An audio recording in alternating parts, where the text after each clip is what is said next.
नमस्कार, वंदे मातरम साथियों। मैं आपका साथी उमेद त्रण, रायमुलवाड़ा ब्लॉक बापणी, जोधपुर से। मेरे द्वारा पूर्व बनाए गए मध्याह्न भोजन एमडीएम तथा मुख्यमंत्री बाल गोपाल दुग्ध योजना से संबंधित जो प्रोग्राम था, तब तक सप्ताह के 2 दिनों में दुग्ध का वितरण हुआ करता था।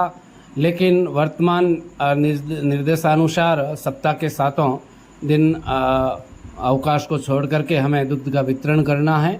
इस संबंध में आपके द्वारा जो पहले के प्रोग्राम के सकारात्मक फीडबैक आए, सुझाव आए, उसी को देखते हुए अब जो चेंजेस वर्जन है वो आपके साथ साझा कर रहा हूँ। मैं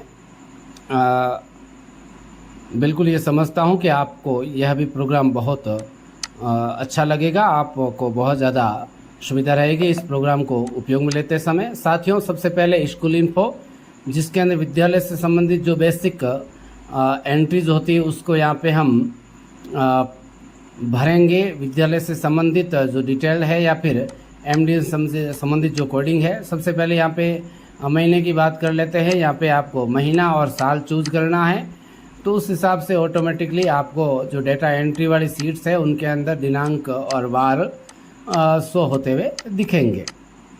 यहाँ पे सामान्यतः आपको समझाने की आवश्यकता है नहीं, जो चीज़ें लिख रखी है उसको आपको एंट्री करनी है। यहाँ पे जो दर है, गेहूं है, चावल है, चीनी है, दुग्ध है, जो वर्तमान दर है उसको मैंने यहाँ पे दर्ज कर रखा है। लेकिन समय समय पर जो संशोधित रेट्स आती है उसको आप पे संशोधित कर सकते हो।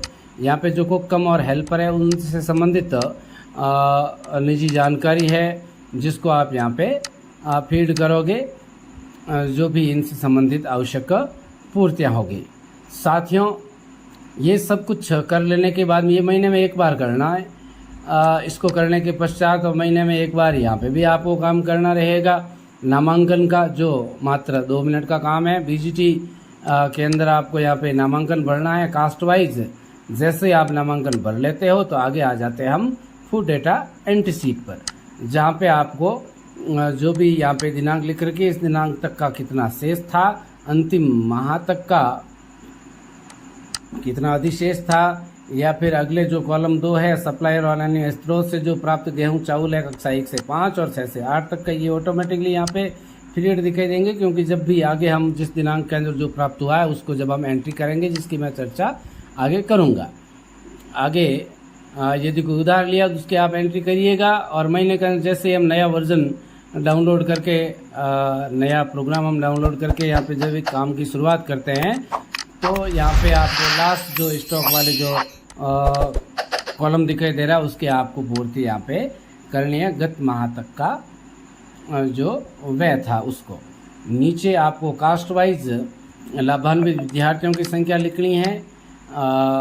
अदर है एससी और एसटी कक्षा 1 से 5 और 6 से 8, जो आप महीने के एंड में लिखोगे जब पूरे के पूरे लाभान्वित विद्यार्थी हमारे सामने हो जाएंगे।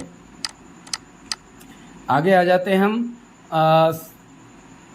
नीचे की तरफ। ये मेन्यू आपको दे रखा है। आगे जो दिनांक और वार है ऑटोमेटिकली आ जाएगा। लेकिन यहाँ पे आपको एक चीज़ विशेष मैं बता देता हूँ कि जैसे यहाँ पे मान लिया आज के दिन एमडीएम या फिर दुग्ध वितरण नहीं होगा क्योंकि आज अवकाश है, मान लेते हैं, तो यहाँ पे खुले की जगह अपन उस अवकाश को चूज करेंगे। वो भी रविवार की तरह पर्पल कलर की पट्टी के अंदर बदल जाएगा। हम समझ सकते हैं कि यहाँ पे आज अवकाश है, बिल्कुल पूर्ति करेंगे नहीं जब अवकाश रहेगा। मेन्यू को भी आप चेंजेस कर सकते हो आवश्यक हो तो। जैसे कि मान लिया गेहूं खत्म हो गया, उसकी जगह खिचड़ी सेलेक्ट कर ली तो वो कंजप्शन ऑटोमेटिकली चावल में चला जाएगा गेहूं की जगह। आगे लाभान्वित विद्यार्थियों की संख्या लिखनी है आपको, जो भी कक्षा 1 से लेके 5 तक की और फिर 6 से लेके 8 तक की। आगे सप्लायर से अन्य स्रोत से गेहूं है, चावल है, उसकी जो मात्रा प्राप्त होती है उसको फला दिनांक के अंदर जिससे संबंधित अपने को वो प्राप्ति है उस दिनांक के संबंधित कॉलम के अंदर आपको किलोग्राम में वो वाली मात्रा दर्ज करनी है। अन्यत्र स्रोत से प्राप्त है तो वो भी आपको यहाँ पे गेहूं और चावल के अंदर आपको एंट्री कर लेनी है। साथियों, आगे मैंने रेड कलर के अंदर साफ साफ नोटिस कर रखा है कि जो शुरुआत में आपने जो खुले की जगह आपने यदि को अवकाश शो कर रखा है या फिर आगे मेन्यू को चेंज कर रखा, जो भी ड्रॉप डाउन लिस्ट है उसको आप तब तक नहीं छेड़ें जब तक आवश्यकता नहीं हो। जो आपको अभी दिखाई दे रहा था कि 3 कॉलम नीचे खाली दिखाई दे रहे हैं, स्वाभाविक है, फरवरी महीना आपने चूज़ किया था तो वहाँ पे आपको वो तीनों कॉलम खाली दिखाई देंगे, क्योंकि फरवरी 28 महीने की होती है। लेकिन यदि आप वहाँ पे 31 दिन का महीना सेलेक्ट करोगे तो आपको वो नीचे वाले तीनों कॉलम भी आपको भरे हुए दिखाई देंगे। आगे जो मिल्क डेटा एंट्री वाली सीट आपके सामने अभी जो खुल रखी है उसमें भी बिल्कुल वैसी पूर्ति करनी जैसे आपने फूड डेटा एंट्री वाली की है। फ़र्क केवल इतना है कि वहाँ पे आपने स्टॉक फूड का बताया, वहाँ यहाँ पे आपको स्टॉक मिल्क और चीनी का बताना है। बिल्कुल अवकाश को भी आप यहाँ पे शो कर सकते हो, खुले की जगह उस अवकाश को चूज़ करके। फिर लाभान्वित की संख्या है या फिर जो भी क्वांटिटी आपको प्राप्त हुई है उसको आप यहाँ पे जो भी डिटेल है उसको आप दर्ज कर सकते हो। फिर से कह रहा हूँ कि जो भी अवकाश है या फिर जो मेन्यू है उसको आप चेंजेस तब तक नहीं करें जब तक आवश्यकता नहीं हो। साथियों, अगला जो फूड स्टॉक 1 से लेकर 8 तक का आपके सामने जो दिखाई दे रहा है, जिसमें जैसे अभी मैं चर्चा कर रहा था नीचे 3 रोज ब्लैंक दिखाई दे रही है, क्योंकि फरवरी महीना चूज कर रखा था तो ये तीनों लाइनें खाली दिखेगी। 28 दिन का ये महीना है। लेकिन आप यदि जैसे कि 31 दिन का महीना चूज करोगे, जैसे जुलाई चूज किया हमने 31 दिन का है, तो वहाँ पे आपको वो वाली रोज़ खाली दिखाई नहीं देगी। ये जो स्टॉक दिखाई दे रहा है आपके सामने, ये कक्षा 1 से 5 तक का फूड स्टॉक है। इसके नीचे जो आपको दिखाई देगा पेज, उसके अंदर कक्षा 6 से लेके 8 तक का स्टॉक है। और सबसे नीचे दोनों ही ऊपर वाले पेजेस का समय क्रम दिखाई देगा कक्षा 1 से लेके 8 तक का, और उसको हम इस प्रकार से प्रिंट में देख सकते हैं और प्रिंट ले भी सकते हैं। यहाँ पे अंतिम कॉलम कट रहा है, तो आपकी सुविधा के लिए यहाँ पे किसी कॉलम या रोज़ को हाइड करने का या फिर उसको चौड़ा पतला करने की भी सुविधा अनलॉक रखी है। तो आप यहाँ पे इस कॉलम को किसी भी सुविधाजनक रूप से लगे उस कॉलम को आपने पतला किया तो ये पूरे पेज के अंदर फिट हो गई। इस प्रकार से आप पेज लेआउट को भी अपने हिसाब से, अपनी कंप्यूटर की सेटिंग के हिसाब से आप सेट करके इसका प्रिंट ले सकते हो। आगे आ जाते हैं हम मिल्क स्टॉक रजिस्टर, जिसके अंदर आपको बिल्कुल वैसा ही पूर्ण रूपेण आपको खाका तैयार मिलेगा, जो आपको आवश्यकता अनुसार सारी की सारी विवरण आपको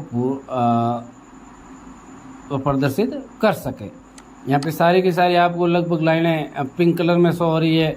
जैसे आप ये दिनांक खुली होगी, यानी उसमें जैसे एंट्री होगी तो ऑटोमेटिकली यहाँ पे वो वाइट कलर में शो होती दिख जाएगी। साथियों, आगे जो मिल्क क्वालिटी रजिस्टर है उसके अंदर भी आप जो दैनिक रूप से मिल्क की जो क्वालिटी है उसका भी एक निर्धारित प्रारूप है, उसको भी यहाँ पे आपकी सुविधा के लिए अंदर रखा है मैंने। और अब आ जाते हैं हम जो विशेष रिपोर्ट है MPR, मंथली प्रोग्रेस रिपोर्ट, जिसके अंदर नामांकन की है, विद्यालय से संबंधित डिटेल्स की है, स्टॉक की है, जो कंजप्शन हुआ है माल मसाला उसकी डिटेल है, कुकम हेल्पर की डिटेल है, उनसे संबंधित राशियों की डिटेल है। सब कुछ इस MPR के अंदर आपको पूर्तियाँ दिखेगी। सबसे नीचे पिंक कलर की कुछ सेल्स दिखाई देगी जिसमें आप मैन्युअली रूप से एंट्री कर सकते हो, वो वाली एंट्री जो आपने कहीं पे भी अभी तक नहीं की थी। जैसे कि कोई निरीक्षण करता है, उसकी क्या दिनांक थी, सफाई किस दिनांक को हुई, वो वाली हम नीचे पिंक कलर की सेल के अंदर संबंधित रूप से हम मैन्युअल रूप से एडिटिंग करके एडिटिंग कर सकते हैं प्रिंट आउट लेने से पहले।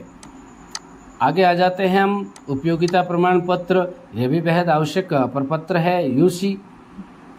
हालांकि मैंने यहाँ पे जो प्रपत्र रखे हैं ये मेरे जोधपुर ज़िले में चलने वाले प्रपत्र रखे हैं या फिर सामान्यतया सदा के लिए चलने वाले प्रपत्र रखे हैं। यदि किसी साथी को अन्य प्रकार का प्रारूप चाहिए तो मुझे मेल या व्हाट्सएप करके प्रारूप भेज दीजिएगा, आपके लिए वो वाला प्रारूप भी अंदर संलग्न कर दूंगा। लास्ट जो शीट है वो बिलिंग वाली है, जिसके अंदर आप जो भी माल मसाला है, मिर्च मसाला है, उसकी आप रेट्स वगैरह, लाभान्वितों की संख्या वगैरह, ये सब कुछ एडिटिंग यहाँ पे कर सकते हो। हालांकि कुछ एंट्रीज यहाँ पे ऑटोमेटिकली प्रदर्शित हो जाएगी, लेकिन आप मैन्युअल रूप से भी यहाँ पे संशोधित कर सकते हो। जैसे यहाँ पे सारी कुछ चीज़ें आपके द्वारा परफेक्ट रूप से भर दी जाएगी, यहाँ पे भरी हुई दिखेगी, उसके बाद आप इसका प्रिंट आउट ले सकते हो बिल का। 4 प्रकार के परफॉर्मा में आपको बिल यहाँ पे तैयार मिलेंगे, जो हम सामान्यतया अपनी कैश बुक भरते समय दुकानदार से प्राप्त करते हैं। साथियों, सदैव की तरह आपके लिए एक सुविधाजनक प्रोग्राम तैयार करने का प्रयास किया है। आपके सुझाव मेरे लिए सादर प्रार्थनीय है। धन्यवाद।